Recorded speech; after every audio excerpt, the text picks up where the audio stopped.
La popularité de la plongée s'explique en partie parce qu'elle se pratique dans les environnements les plus variés, présentant chacun un attrait différent selon leur spécificité. Outre les récifs coralliens et les océans tempérés, la plongée se pratique dans les lacs, les réservoirs, les sources, les carrières inondées, les fleuves, les rivières et les sites de plongée artificiels. Dans chacun de ces milieux, 6 conditions environnementales ont un impact sur l'expérience du plongeur, même si les modalités et l'étendue de cet impact dépendent de l'environnement. Dans la plupart des environnements, la température varie au gré des saisons, mais l'eau a aussi tendance à former des couches de température et devient plus froide au fur et à mesure que l'on descend en profondeur. La profondeur à laquelle l'eau est la plus froide dépend de l'environnement, de la saison et du mouvement de l'eau. Il est donc important de porter une protection isotherme adaptée en fonction de la profondeur à laquelle vous avez l'intention de plonger. La visibilité peut varier d'1 mètre, quelques pieds seulement, à plus de 30 mètres, 100 pieds. Cela correspond habituellement à la distance à laquelle vous pouvez reconnaître un plongeur horizontalement. Comme dans une tempête de sable dans l'air, la présence d'une importante quantité de particules dans l'eau réduit la visibilité. Le mouvement de l'eau, les conditions climatiques, le plancton et la composition du fond sont autant de facteurs pouvant contribuer à la formation de ces particules en suspension et à la baisse de visibilité. Une visibilité réduite ne nuira pas forcément à l'expérience de plongée, car ce que vous voyez est plus important que la distance à laquelle vous voyez. En revanche, lorsque la visibilité est réduite, il peut être plus difficile de rester groupé entre binômes, de se maintenir à proximité les uns des autres, de prendre son temps et de s'observer mutuellement. La navigation demande alors généralement une plus grande vigilance et on peut plus facilement être désorienté lors de la descente et de la remontée. Comme vous l'avez compris, il est plus facile de descendre et de remonter le long du fond ou d'un câble, en particulier dans des conditions de visibilité réduite. Mais si vous n'avez aucun point de repère, vous pouvez utiliser votre ordinateur de plongée pour surveiller votre profondeur. Si la visibilité est tellement faible que la plongée ne procurerait aucun plaisir, il vaut mieux en général y renoncer ou y mettre fin si vous avez déjà commencé. Vous pouvez aussi vous désorienter dans l'eau claire. Là encore, il est bon d'avoir un point de repère. Vous pouvez également vous éloigner de votre binôme au-delà de la limite sécuritaire, même si vous restez visibles l'un à l'autre. Rappelez-vous de rester proches l'un de l'autre. 2 types de mouvements de l'eau auront une incidence sur votre expérience de plongée, les vagues et le courant. Nous examinerons l'effet des vagues sur la plongée plus tard dans cette section. Les courants affectent la plongée, car il est impossible de nager à contre-courant, à moins qu'il ne soit très faible.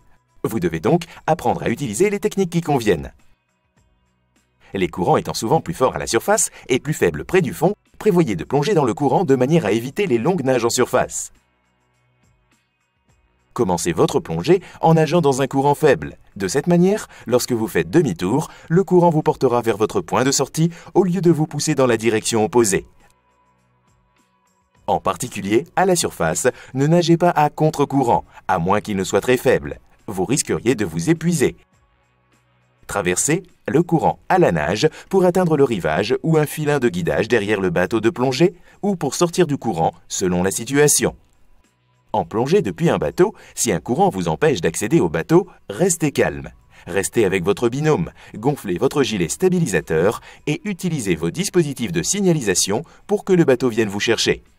La plongée en dérive vous aide à négocier les courants en vous permettant de flotter avec eux. C'est une forme de plongée exaltante, très prisée en présence de puissants courants océaniques dominants. Vous pouvez apprendre ces techniques en suivant la formation Paddy Drift Diver. Le fond peut être composé de vase ou de boue, ou encore de sable, de rochers, de coraux ou de végétation. On trouve d'ailleurs sur la plupart des sites de plongée une combinaison de ces éléments. Quelle que soit cette composition, évitez autant que possible tout contact avec le fond. Vous éviterez ainsi de labourer le fond et de réduire la visibilité, mais aussi de vous couper ou de vous faire piquer et d'endommager la faune et la flore aquatique. Restez en flottabilité neutre avec votre matériel hydrodynamique largement au-dessus du fond. Si vous devez absolument toucher le fond, choisissez un endroit dénué de vie aquatique, sensible et de danger, et posez-vous délicatement, idéalement en touchant simplement du bout des palmes. Lorsque vous êtes près du fond, faites attention où vous mettez les pieds et les mains. Quand vous entrez dans l'eau et en sortez lors d'une plongée depuis le rivage, le contact avec le fond est inévitable. Au besoin, portez des bottillons pour réduire le risque de vous couper sur les rochers ou de vous faire piquer en marchant sur la faune ou la flore aquatique. Marchez dans l'eau jusqu'à une profondeur suffisante pour commencer à nager. L'ensoleillement a une incidence sur la quantité de lumière à laquelle vous êtes exposé sous l'eau, mais peut aussi vous exposer à des coups de soleil, peut-être l'une des blessures les plus courantes chez les plongeurs, mais facilement évitable. Appliquez un écran solaire et restez à l'ombre dès que vous le pouvez.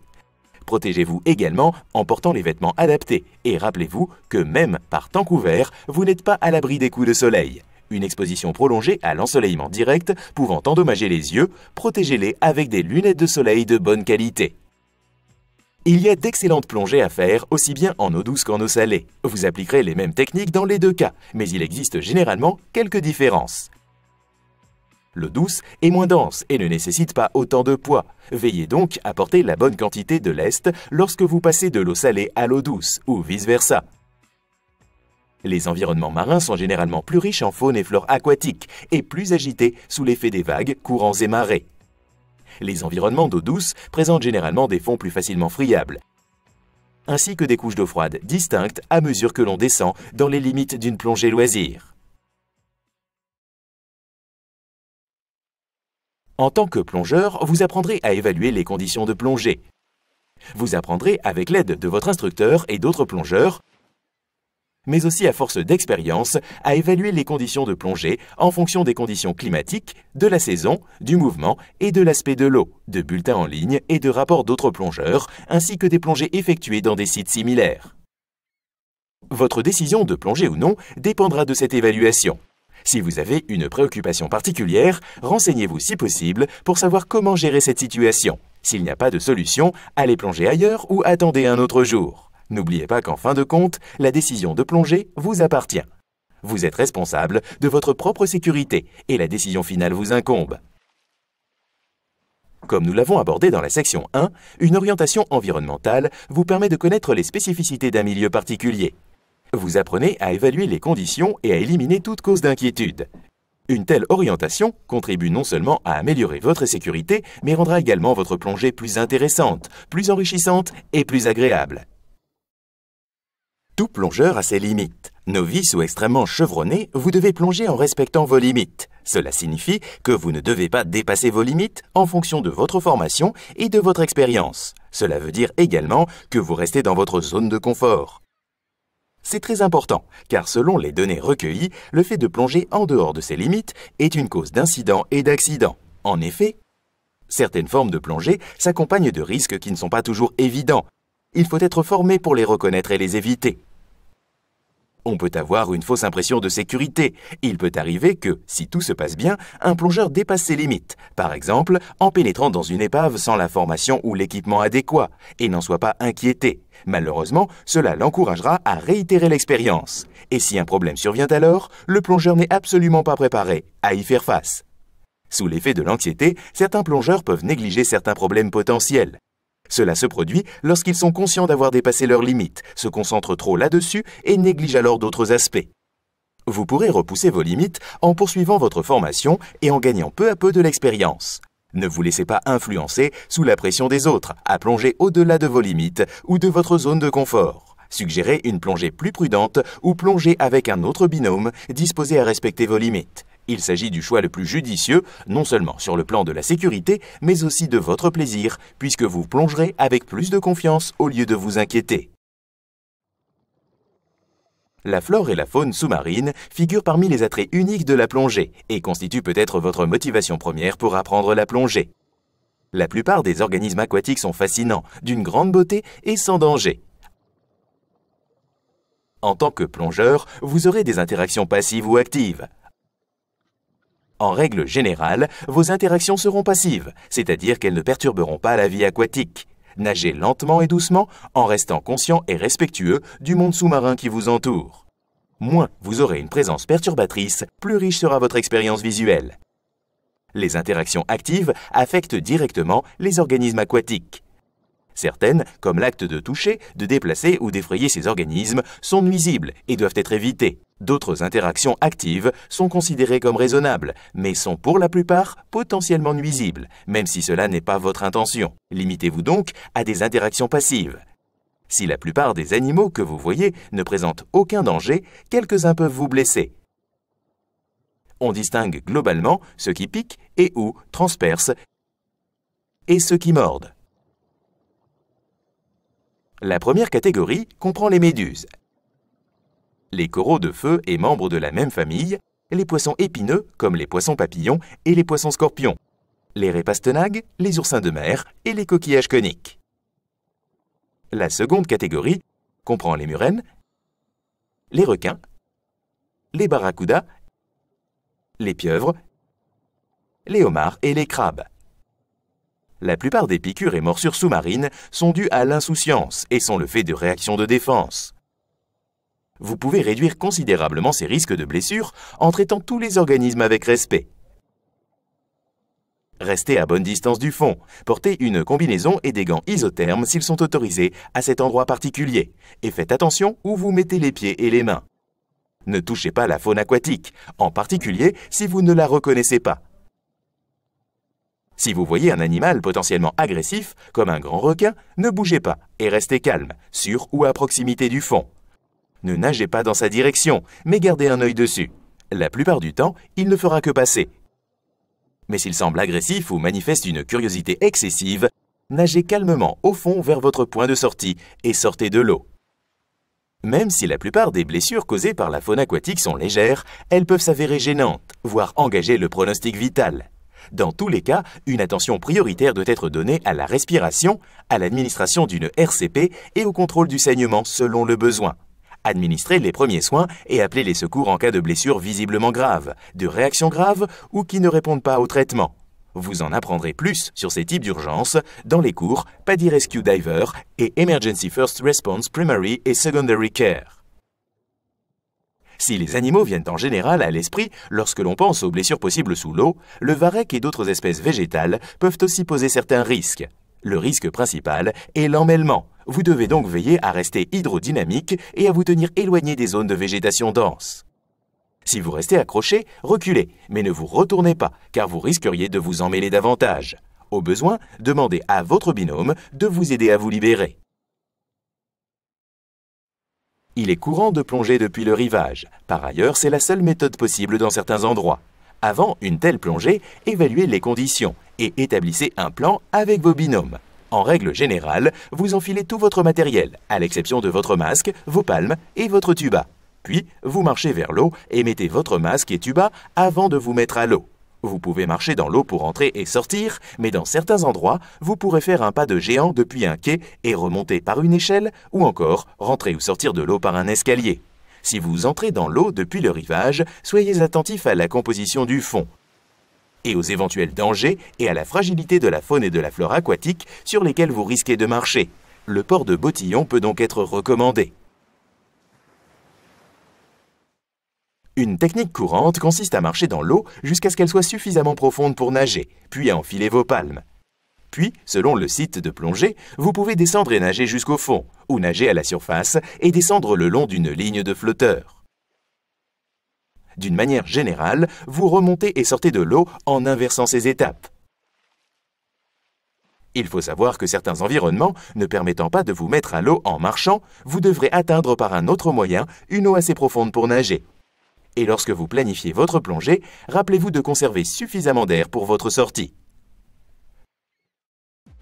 Dans certains sites de plongée, la mise à l'eau se fait dans un léger ressac. Pour les débutants, cela signifie se mettre à l'eau sur une plage légèrement en pente à travers des vagues à hauteur de taille ou moins. Il vous sera plus facile de vous mettre à l'eau dans un léger ressac si vous comprenez les principes du mouvement de l'eau. Les vagues se brisent, c'est-à-dire forment un ressac, à une profondeur d'eau légèrement plus importante que leur hauteur. Le fond crée une résistance et les fait basculer. Donc, en notant l'endroit où les vagues se brisent, vous pouvez vous faire une idée de la profondeur. Les vagues créent un ressaut et un retour de vague. Le ressaut est le mouvement de va-et-vient causé par les vagues qui passent au-dessus. La principale précaution est de ne pas laisser le ressaut vous pousser contre les rochers ou d'autres corps dangereux. Plus vous irez en profondeur, plus le ressaut se dissipera. Le retour de vague est l'eau provenant de vagues déferlantes qui retournent vers la mer sous les vagues qui arrivent. Plus les vagues sont grosses et plus la plage est en pente, plus le retour de vague est fort. La principale précaution est de ne pas perdre l'équilibre, quoique ce retour de vague ne sera pas très puissant dans un léger ressac. Les vagues s'approchent généralement du rivage à un angle, ce qui crée un courant littoral. Un courant littoral est parallèle au rivage et aura tendance à vous déporter en aval du rivage pendant votre plongée. Vous pouvez prévoir ce déport en nageant dans le courant pendant la plongée ou en prévoyant de sortir à un endroit donné en aval du rivage. Il peut arriver que les vagues passent au-dessus d'un obstacle qui empêche le reflux de l'eau vers le fond marin. Dans ce cas, l'eau peut être évacuée vers la mer à travers un passage étroit. Au-delà de ce passage, le flot se dissipe. C'est ce qu'on appelle le courant d'arrachement ou de retour. Les courants d'arrachement peuvent être alarmants car ils vous emportent rapidement vers le large et sont trop puissants pour permettre de nager à contre-courant.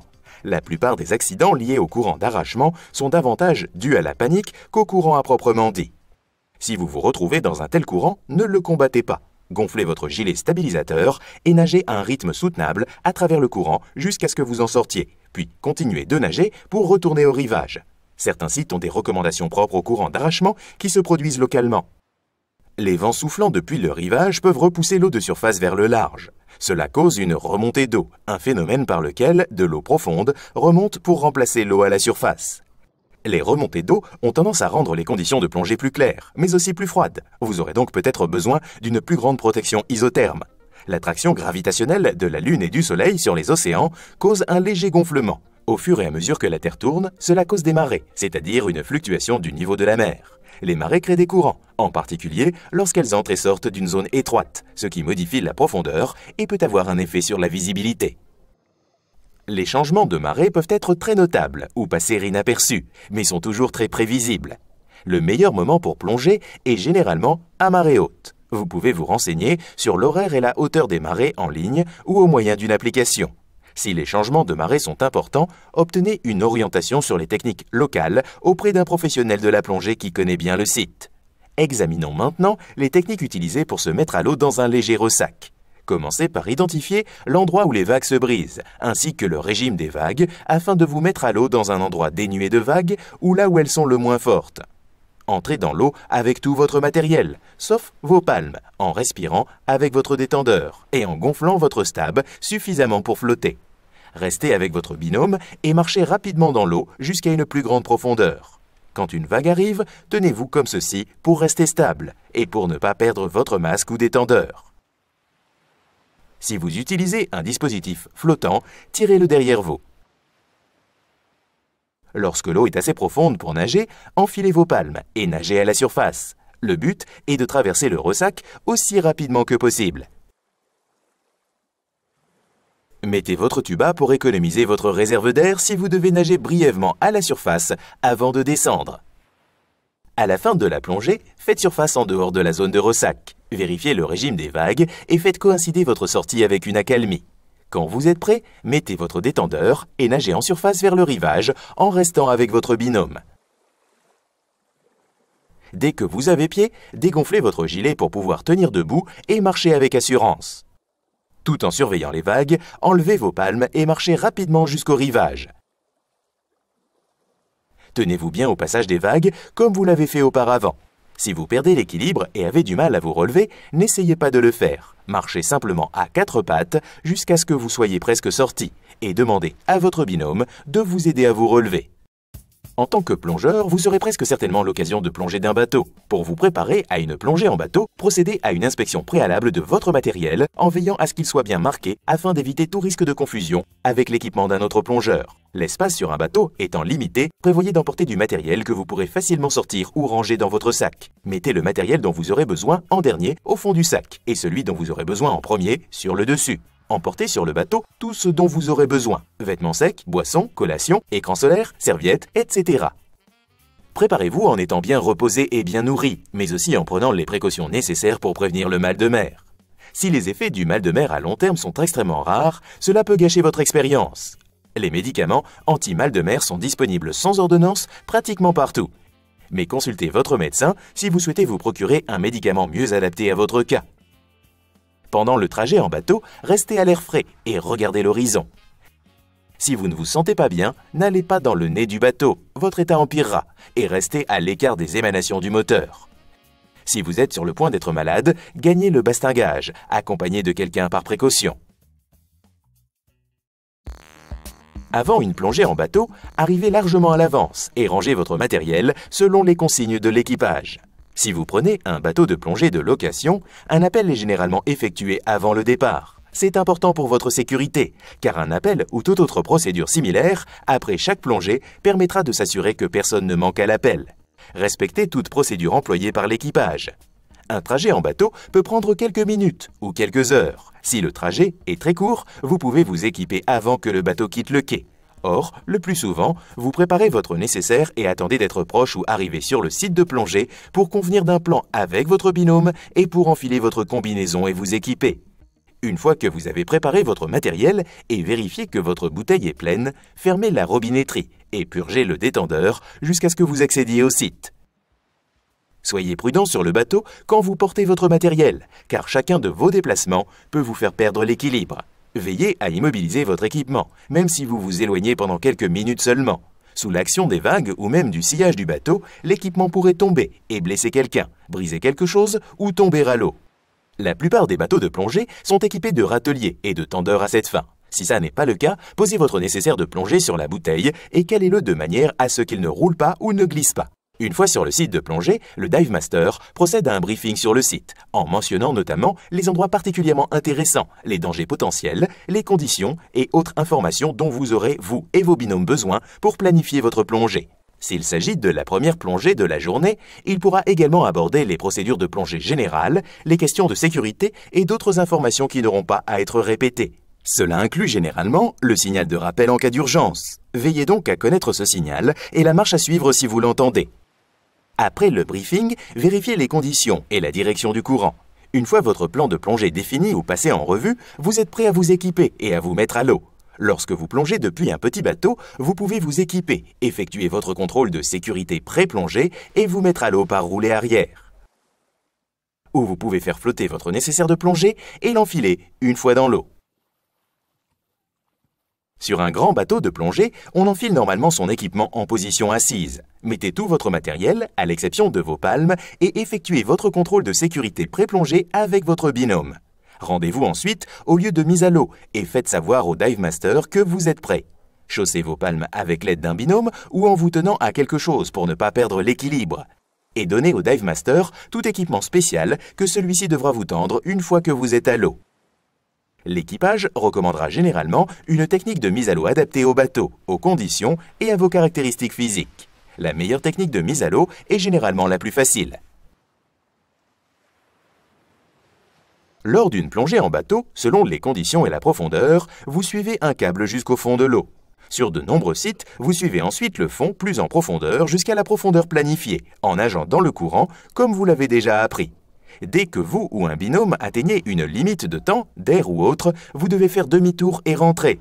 Lorsque vous atteignez le câble, vous vous en servez comme point de repère pour remonter et marquer votre palier de sécurité à proximité de celui-ci, ou vous vous accrochez à une barre ou un câble distinct dont sont équipés de nombreux bateaux.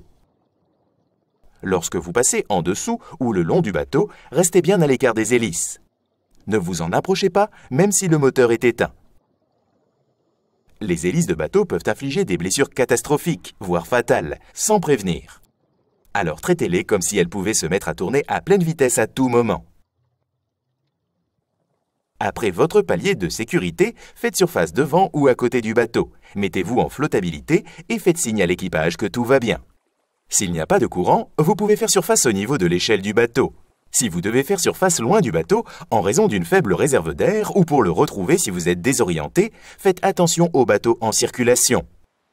Le cas échéant, utilisez vos dispositifs de signalisation en surface pour vous rendre plus visible.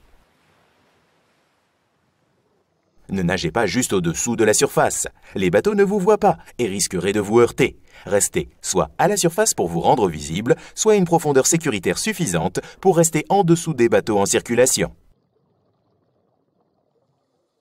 Différentes méthodes permettent de remonter dans un bateau.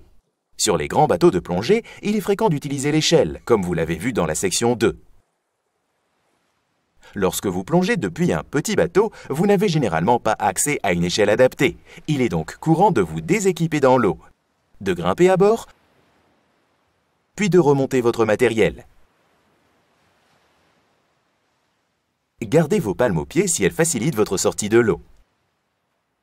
Si certaines limitations physiques vous empêchent de grimper une échelle, vous pouvez généralement employer tout aussi bien cette technique lorsque vous plongez d'un grand bateau.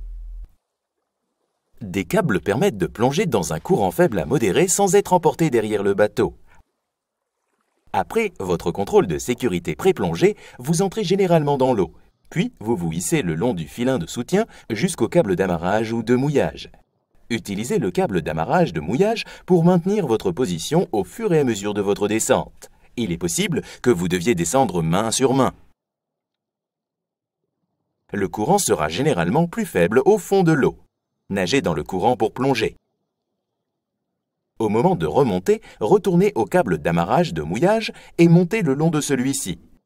Marquez un palier de sécurité, puis remontez vers le filin de soutien. Suivez le filin de soutien vers l'échelle ou le filin de guidage. Accrochez-vous au filin de guidage jusqu'à ce que votre tour pour sortir de l'eau arrive. Si vous lâchez prise et ne parvenez pas à récupérer le filin dans le courant, faites surface et nagez rapidement à travers le courant pour rattraper le filin de guidage. Si vous n'y parvenez pas, gonflez votre gilet stabilisateur. Faites signe à l'équipage qu'il vienne vous chercher et déployez vos dispositifs de signalisation en surface. Détendez-vous. Vous devrez peut-être patienter un peu avant que tous les autres plongeurs n'embarquent et que l'on vienne vous chercher. Il est possible que l'équipage vous communique d'autres procédures qu'ils utilisent lors de plongées dans les courants. Même si cela est fort improbable, au cas où vous ne voyez pas le bateau quand vous refaites surface, restez calme. Mettez-vous en flottabilité et attendez que l'on vienne vous chercher. Il se peut que le bateau se soit détaché de son câble d'amarrage ou de mouillage, ou que le capitaine soit confronté à une situation d'urgence. S'il y a une amarre ou un flotteur ancré en place, tenez-vous-y. Déployez vos dispositifs de signalisation en surface pour permettre au bateau de vous repérer plus facilement à son retour. Si le rivage et un point de sortie raisonnable sont suffisamment proches pour vous permettre de les atteindre sans vous épuiser, nagez lentement dans cette direction. En règle générale, la planification d'une plongée comporte 4 étapes. La planification préalable et la décision de partir en plongée. Vous décidez d'un binôme, choisissez un site de plongée, convenez d'un objectif, programmez la logistique et vérifiez les conditions générales de plongée ainsi que les conditions climatiques, le ressac, les marées et ainsi de suite. Entamez votre planification préparatoire au moins un jour avant de partir. Inspectez votre matériel et faites éventuellement remplir votre bouteille. Revérifiez les conditions si votre dernière vérification date de plusieurs jours et commencez à préparer votre matériel comme il se doit. Les préparatifs de dernière minute sont ceux que l'on effectue juste avant son départ. Revérifiez les conditions, le cas échéant, en cas de changement de dernière minute. Communiquez à quelqu'un votre destination, votre date de retour prévue, la marche à suivre en cas de retard, ainsi que votre numéro de portable. Préparez les effets personnels que vous souhaitez emporter, tels que votre carte de certification, un écran solaire, votre smartphone ou tablette, des boissons, etc. Mettez dans votre sac de plongée tout matériel restant et revérifiez que vous n'oubliez rien. La planification de pré-plongée désigne le plan de plongée à proprement dit, en fonction des conditions observées sur le site. Il est conseillé d'anticiper, de discuter et de planifier autant que raisonnablement possible. Déterminez si les conditions sont acceptables, en prenant le temps qu'il vous faut. Si elles ne le sont pas, trouvez un autre site ou annulez la plongée. Convenez des techniques à utiliser, y compris les points et techniques de mise à l'eau et de sortie, ainsi que votre trajet. Au besoin, passez en revue les signaux et les communications. Entendez-vous sur les procédures à appliquer en cas de séparation d'avec vos binômes, ainsi que les limites de temps, de profondeur et de réserve d'air. Discutez également de la marche à suivre en cas d'urgence. L'ardoise de planification de plongée présente des invites pour vous aider dans votre planification pré-plongée.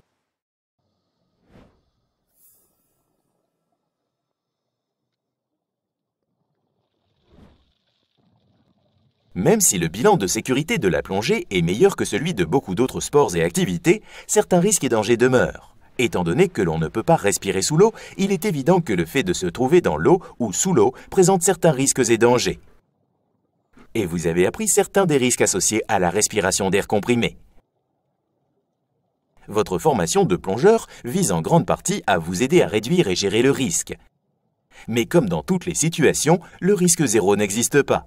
Afin de réduire la survenue de problèmes, plongez en respectant vos limites. Entretenez votre forme physique et tenez vos compétences à jour.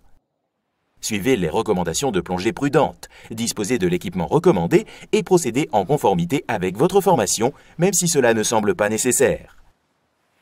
Rappelez-vous que, dans une situation stressante, on a tendance à réagir par habitude. Il est donc important d'acquérir les bonnes habitudes pour être mieux paré à prévenir à ces problèmes et à y faire face. Certes, l'erreur est humaine, mais vous disposez d'une marge d'erreur à condition de respecter les procédures appropriées et de disposer de l'équipement de rigueur. En adoptant les bonnes habitudes et en portant le bon équipement, vous limiterez les problèmes et s'ils surviennent, ils seront généralement minimes. Vous serez mieux paré à traiter les problèmes rapidement et efficacement. La sous-section suivante aborde les principes de base applicables à la gestion des problèmes. Mais sachez qu'en poursuivant votre formation, vous enrichirez et affinerez les connaissances que vous aurez acquises dans ce cours.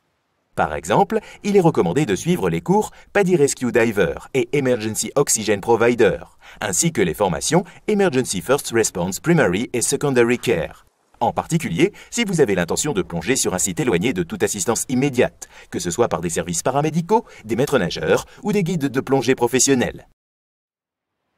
La plupart des situations de plongeurs en détresse surviennent à la surface. Vous pouvez prévenir ou maîtriser la plupart de ces situations en faisant ce qui vous a été enseigné, plonger sans dépasser vos limites, rester détendu en plongée et établir et maintenir une flottabilité positive à la surface. En cas de problème à la surface, mettez-vous immédiatement en flottabilité. Gonflez votre gilet stabilisateur ou délestez-vous. Arrêtez-vous, réfléchissez, puis agissez. Demandez de l'aide en cas de besoin. Vous éviterez ainsi souvent qu'un petit problème prenne de l'ampleur. Si un autre plongeur a besoin de votre aide à la surface, vous devez être capable de le reconnaître et de déterminer son état d'esprit. Les plongeurs qui sont maîtres de la situation, c'est-à-dire qui ne paniquent pas, font généralement signe ou demandent de l'aide. Ils semblent relativement détendus et agissent de manière contrôlée et délibérée. Ils répondent habituellement aux consignes et les appliquent. Ils gardent leur équipement et se mettent en flottabilité. En revanche, les plongeurs qui ne sont pas maîtres de la situation, c'est-à-dire en état de panique, agissent de manière instinctive et par peur au lieu d'agir de manière contrôlée et délibérée comme il leur a été enseigné. Ils se débattront violemment et dépenseront énormément d'énergie pour rester à la surface, même au point de l'épuisement. Souvent, ils ne parviennent pas à se mettre en flottabilité, mais grimperont sur n'importe quoi ou n'importe qui pour ne pas couler. Ils arrachent leur masque et leur embout buccal, ont leurs yeux grands ouverts mais ne voient rien. Ils ne respectent pas les consignes et ont des gestes rapides et saccadés. Les plongeurs en état de panique ont besoin d'aide immédiate parce qu'ils peuvent se débattre jusqu'à l'épuisement et risquent alors de couler et de se noyer. Lorsque vous venez en aide à un autre plongeur, vous devez suivre 4 étapes. Premièrement, établissez une flottabilité positive pour vous-même et pour le plongeur. Idéalement, jetez-lui ou tendez-lui un objet flottant. Si vous devez entrer en contact, mettez-vous d'abord en flottabilité, puis gonflez son gilet et délestez-le. Deuxièmement, calmez le plongeur en le rassurant. Et troisièmement, aidez-le à maîtriser sa respiration. Aidez-le à se détendre en respirant lentement et profondément. Si la situation le permet, laissez-lui le temps de récupérer avant toute autre chose. Enfin, aidez le plongeur à rejoindre le bateau ou le rivage. Même un plongeur qui maîtrise la situation peut avoir besoin d'assistance en raison de crampes dans les jambes ou d'autres problèmes. Vous vous exercerez à remorquer un plongeur pendant votre formation. Un plongeur non réactif à la surface sera peut-être avalé de l'eau, perdu connaissance à cause de la fatigue et de l'épuisement, ou encore souffert d'une crise cardiaque, d'une lésion par surpression pulmonaire ou autre condition sérieuse. Une assistance immédiate sera nécessaire. Les premières interventions consistent à déterminer si le plongeur respire et à administrer au besoin une respiration artificielle. Un plongeur qui flotte visage dans l'eau à la surface est peut-être en train de se reposer ou d'observer sous l'eau, mais il se peut aussi qu'il soit non réactif. Une bonne communication entre binômes doit éviter toute confusion, mais si vous voyez un plongeur flotter de façon inerte pendant plusieurs minutes, vérifiez sa réactivité. Partez du principe qu'un plongeur flottant dans une position inhabituelle ou qui panique puis cesse de bouger est non réactif. Pour venir en aide à un plongeur non réactif, établissez une flottabilité positive pour la victime et pour vous-même. Signalez au bateau ou au rivage que vous avez besoin d'aide. Vérifiez la respiration et administrez la respiration artificielle si la victime ne respire pas. Enfin, sortez la victime de l'eau tout en continuant d'administrer la respiration artificielle au besoin. Nous examinerons sous peu la procédure à suivre une fois sorti de l'eau. Là encore, vous prévenez ou maîtrisez la plupart des problèmes pouvant survenir sous l'eau en faisant ce qui vous a été enseigné. Restez détendu en plongée, planifiez votre consommation d'air avec votre binôme et surveillez-la de près. Et plongez dans les limites de votre expérience et de votre formation. Nous avons abordé précédemment la question de l'épuisement, mais revenons-y, car il s'agit d'un problème fréquent sous l'eau. On prévient l'épuisement en restant détendu et en respirant lentement et profondément. Évitez les activités vigoureuses. Si vous commencez à ressentir de l'épuisement, il est possible que vous commenciez à manquer d'air si vous avez besoin de respirer plus vite que votre détendeur ne fournit d'air. Dans ce cas, n'ignorez pas cette sensation. Rappelez-vous de vous arrêter, de vous accrocher si possible à quelque chose que vous ne risquez pas d'endommager, par exemple un fragment de corail mort. Détendez-vous, respirez lentement jusqu'à ce que vous repreniez votre souffle, puis continuez plus lentement, ou abandonnez la plongée si nécessaire. Votre détendeur de plongée est conçu de telle sorte que, en cas de défaillance, il se met en débit continu, comme ceci, au lieu de bloquer toute arrivée d'air. Vous pouvez respirer sur un détendeur à débit continu, mais ne fermez pas la bouche dessus. En partie parce que cela pose un risque de lésion par surpression pulmonaire si le débit est élevé. Mais surtout parce qu'il risque de sortir de votre bouche ou votre masque peut s'inonder. En revanche, appuyez dessus vers l'extérieur de vos lèvres, comme ceci, pour laisser l'excédent d'air s'échapper. Si cela vous facilite la tâche, insérez une seule extrémité de l'embout buccal dans votre bouche, puis respirez l'air dont vous avez besoin par petites goulées, comme si vous buviez d'une fontaine à eau. Entamez votre remontée rapidement, mais à une vitesse sécuritaire, parce qu'un débit continu épuisera rapidement votre réserve d'air. Naturellement, votre détendeur devra être réparé par un professionnel avant de le réutiliser. Vous vous entraînerez à cet exercice lors de votre 4e plongée en milieu protégé.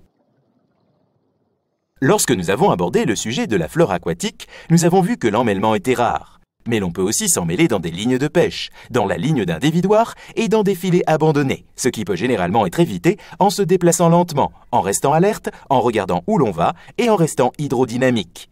Si vous vous trouvez pris dans quelque chose, en général, cela ne constituera pas une situation d'urgence si vous disposez d'une quantité d'air suffisante.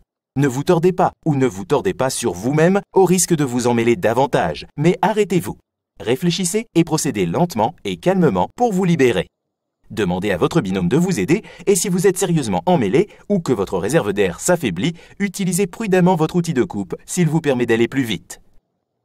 Dans de rares cas extrêmes, il vous faudra peut-être vous défaire de votre nécessaire de plongée pour le libérer. Vous vous entraînerez à le faire lors de vos plongées de formation en milieu protégé. Nous avons déjà couvert largement les questions ayant trait aux situations de faible réserve ou de panne d'air. Ces situations peuvent généralement être évitées en planifiant l'air que vous utiliserez, y compris en prévoyant une réserve et en consultant votre manomètre immergeable. Entamez toujours votre retour quand il vous reste suffisamment d'air pour remonter normalement. Il vaut mieux nager longtemps à la surface que de tomber en panne d'air sous l'eau. Si vous êtes confronté à une panne d'air, vous avez 4 possibilités. Vous pouvez remonter normalement avec l'air qui vous reste, mais en sachant que vous ressentirez une forte résistance respiratoire. Étant donné que vous aurez plus d'air au fur et à mesure que la pression environnante baisse, respirez lentement et procédez à une remontée contrôlée et continue sans palier de sécurité jusqu'à la surface. La meilleure solution dans tous les cas est de remonter en utilisant votre source d'air de secours. Nous avons déjà abordé ce sujet et vous vous y entraînerez plusieurs fois au cours de votre formation. Si vous êtes trop loin de votre binôme pour qu'il vous aide, ne disposez d'aucune source d'air de secours autonome et vous trouvez à une profondeur de 6 à 9 mètres, 20 à 30 pieds ou moins, une autre solution consiste à procéder à une remontée d'urgence contrôlée. Levez la tête et nagez simplement vers la surface en faisant « Ah » pour être sûr d'expirer et éviter ainsi toute lésion par surpression pulmonaire. Vous apprendrez cette technique en premier lieu en nageant horizontalement en milieu protégé avec votre instructeur. Remontez à une vitesse sécuritaire, gardez votre détendeur dans la bouche et gardez tout votre matériel en place. Vous en saurez plus dans la section « Technique de plongée ». Vous procéderiez à une remontée d'urgence en flottabilité positive si vous étiez trop éloigné de votre binôme, ne disposiez pas d'autre source d'air de secours et vous trouviez à une profondeur telle que toute autre méthode de remontée à la surface vous semble impossible. Remontez exactement comme si vous procédiez à une remontée d'urgence contrôlée, sauf que vous larguez votre lest. Vous dépasserez la vitesse de remontée sécuritaire, mais cela vaut mieux que de rester au fond. Faites « Ah » et écartez les bras et les jambes au fur et à mesure que vous vous approchez de la surface pour ralentir votre remontée. Une fois à la surface, après une panne d'air, le gonfleur moyenne pression de votre gilet ne fonctionnera pas. Si nécessaire, mettez-vous en flottabilité en larguant votre lest ou gonflez votre gilet à la bouche. Un plongeur non réactif sous l'eau constitue une situation d'extrême urgence. La priorité est de remonter la victime à la surface, utiliser son gilet ou délester-la si nécessaire. Tenez son détendeur dans la bouche s'il y est déjà, sinon ne perdez pas de temps à le remettre, remontez à une vitesse sécuritaire. Vous devez assurer votre propre sécurité ou vous ne pourrez aider personne si vous rencontrez vous-même des difficultés. Si vous perdez prise de la victime, laissez-la remonter à la surface avant vous. Une fois à la surface, appliquez les procédures abordées auparavant. Le manque de réactivité désigne une perte de connaissance ou l'incapacité à réagir ou agir de façon cohérente. La quasi-noyade, les accidents dus à la pression et certains troubles médicaux tels qu'une crise cardiaque peuvent provoquer des difficultés respiratoires, une perte de connaissance, une perte de lucidité, des troubles de la vue, une paralysie, des douleurs de poitrine, une perte de rapidité d'esprit, un arrêt respiratoire et cardiaque. Une fois sorti de l'eau, les gestes prioritaires à faire pour aider une personne actuellement ou précédemment non réactive sont s'assurer que la victime respire, maintenir les voies respiratoires dégagées, surveiller continuellement la respiration, procéder au besoin à une ERCP.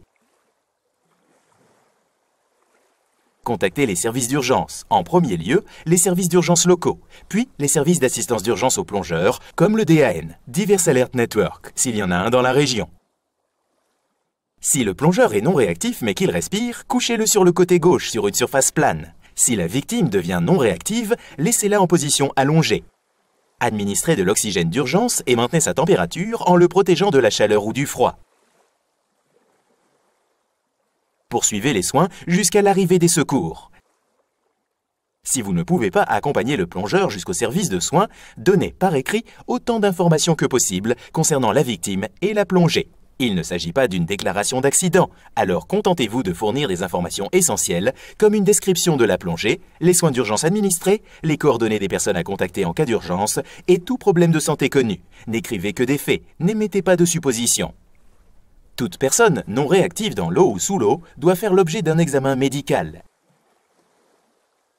Certaines conditions, comme la quasi-noyade, peuvent avoir de graves effets différés, potentiellement mortels. Ces effets peuvent se produire plus de 24 heures plus tard, même si la personne semble totalement rétablie.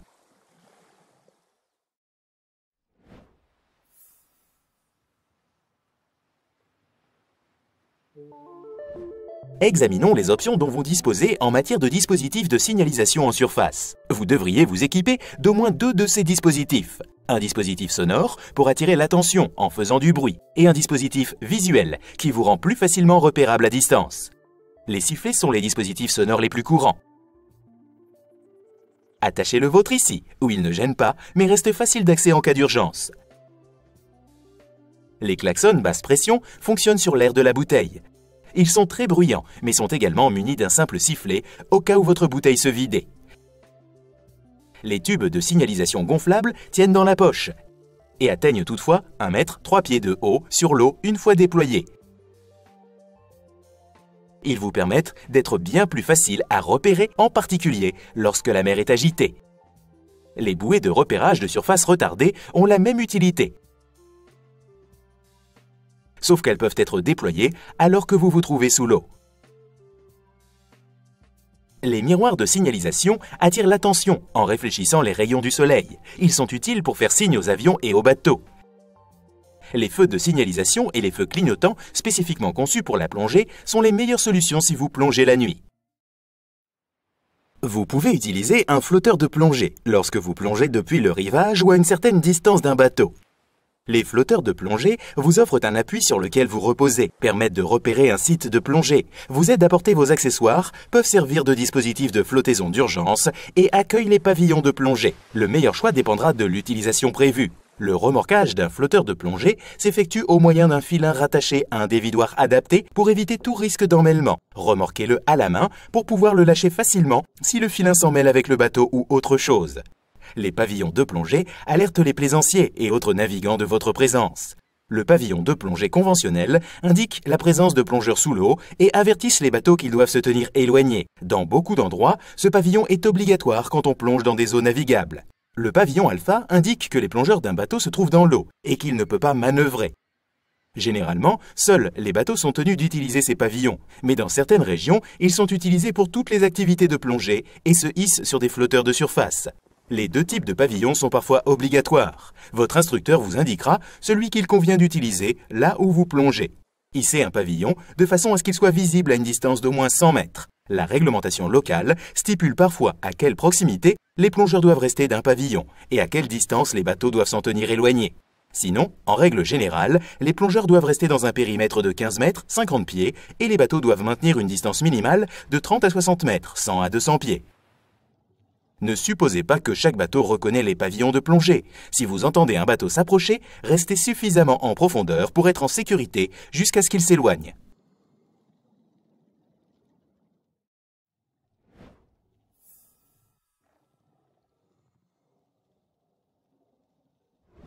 Nous avons abordé différentes techniques possibles de mise à l'eau que vous apprendrez au cours de votre formation. Le rouler arrière assis est une autre méthode que vous apprendrez peut-être. Vous pouvez par exemple l'utiliser lorsque vous plongez depuis un petit bateau ou une échelle de bain proche de l'eau. Après votre contrôle de sécurité pré-plongée, asseyez-vous sur le bord, le dos tourné à l'eau, avec votre bouteille dépassant au-dessus de la surface, comme ceci.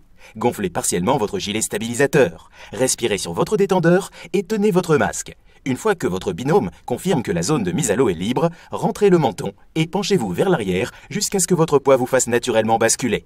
Tenez votre masque jusqu'à ce que vous remontiez, puis faites signe que tout va bien et laissez la zone libre pour la mise à l'eau de votre binôme. Outre le largage de lest en cas d'urgence, vous devez être capable de retirer et de remettre votre poids pour procéder à des ajustements ou avec certaines méthodes de mise à l'eau et de sortie. Votre instructeur vous montrera la technique qui convient en fonction de votre équipement, mais certains aspects concernent la plupart des systèmes. Lorsque vous retirez des poids, prenez garde de ne pas les lâcher. Vous pouvez obtenir l'aide de votre binôme ou les tendre à l'équipage du bateau ou à une personne sur le quai. Avant de remettre votre poids dans l'eau, veillez à disposer d'une flottabilité suffisante et passez éventuellement de votre tuba à votre détendeur pour vous permettre de respirer dans n'importe quelle position pendant la mise en place des poids. Si vous portez un gilet stabilisateur avec lestage intégré, il est souvent plus facile de tourner le visage vers le haut pour permettre aux poches de lestage de glisser à la bonne place. Si vous utilisez une ceinture de lestage, tenez l'extrémité libre pour que les poids ne glissent pas de l'autre extrémité et remettez-la en employant la méthode en boucle comme ceci. Les crampes sont des contractions musculaires douloureuses et involontaires. Chez les plongeurs, elles sont plus fréquentes dans les pieds et les jambes. Si vous ressentez une crampe, arrêtez-vous, faites signe à votre binôme et laissez le muscle se reposer. Étirez et massez légèrement le muscle en utilisant votre palme comme ceci. Si votre binôme a une crampe, aidez-le en lui présentant un appui comme ceci. Attendez quelques minutes que la crampe disparaisse avant de poursuivre à un rythme ralenti. Une fois que vous aurez appris les principes fondamentaux de la maîtrise de flottabilité, vous apprendrez ensuite la plongée statique. Mettez-vous en flottabilité neutre, puis poussez légèrement sur le fond pour vous propulser comme ceci. Vous devriez rester stationnaire sans utiliser vos mains ou vos palmes, tout en remontant et en coulant légèrement au rythme de vos inspirations et expirations. Vous pouvez contrôler quelque peu votre position en faisant varier légèrement la profondeur de votre respiration, mais sans retenir votre souffle. La maîtrise de ce geste demandera plus ou moins d'entraînement. Votre instructeur vous fera travailler jusqu'à ce que vous parveniez à rester stationnaire pendant au moins 30 secondes. Une fois correctement lesté et en flottabilité neutre, vous vérifiez et ajustez votre stabilité, c'est-à-dire votre équilibre dans l'eau. Avec votre binôme, nagez lentement à mi-profondeur, faites une pause et détendez-vous pour déterminer dans quel sens votre corps s'oriente. Dans l'idéal, vous chercherez à vous stabiliser, de manière à maintenir une position relativement horizontale, visage vers le bas, comme ceci. Si vos pieds ont tendance à remonter ou à couler excessivement, ou si vous roulez et vous retrouvez visage vers le haut, votre instructeur vous aidera à repositionner votre lest et votre matériel afin d'obtenir une meilleure stabilité. Vous apprendrez graduellement à effectuer cet ajustement d'une plongée à l'autre. Le cours Peak Performance Buoyancy vous aide à affiner les compétences que vous acquerrez dans ce cours. Renseignez-vous auprès de votre instructeur ou sur le site PADI.com. Une fois que vous aurez fait l'expérience d'une panne d'air et vous serez exercé à utiliser votre source d'air de secours, vous emploierez les deux techniques ensemble. Dès qu'il devient difficile de respirer après la fermeture de la robinetterie par votre instructeur, faites signe que vous avez besoin d'air. Prenez la source d'air de secours de votre binôme et respirez dessus. Votre instructeur rouvrira votre robinetterie pour vous permettre d'utiliser votre propre source d'air, si le besoin se présente pour une raison ou pour une autre.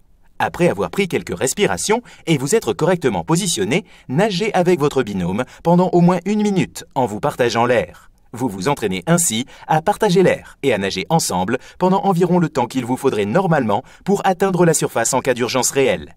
Votre instructeur vous demandera de terminer en remontant à la surface.